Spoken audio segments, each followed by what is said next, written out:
जेवढा निषेध बोलावा तेवढा कमी आहे. छत्रपती शिवाजी महाराज लढाई करून थकलेले आहेत आणि तुमची तलवार आहे, तुमचा जिरोटोप हा रामदास स्वामीच्या चरणी त्यांनी दिला होता असं खोटं विधान इतिहासात कोणी वाचलं नाही आहे. असं विधान या मूर्ख भोंदू महाराजांनी केलेलं आहे. तो महाराज नाही आहे.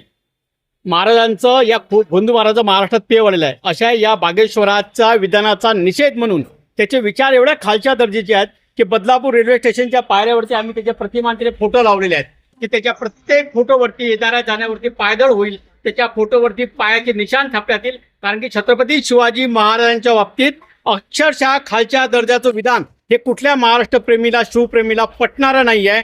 आणि दुःखाची गोष्ट एवढी आहे की कालच्या कार्यक्रमामध्ये सन्माननीय राज्याचे मुख्यमंत्री देवेंद्र पंत गंगाधर पंत फडणवीस हजर होते. या भोंदू या बागेश्वराचं विधानचं समर्थन देवेंद्र पंत गंगाधर पंत फडणवीस करतात की काय याची मनात आमच्या पाल चुकते आणि अशा आमच्या मनात शंका आहे.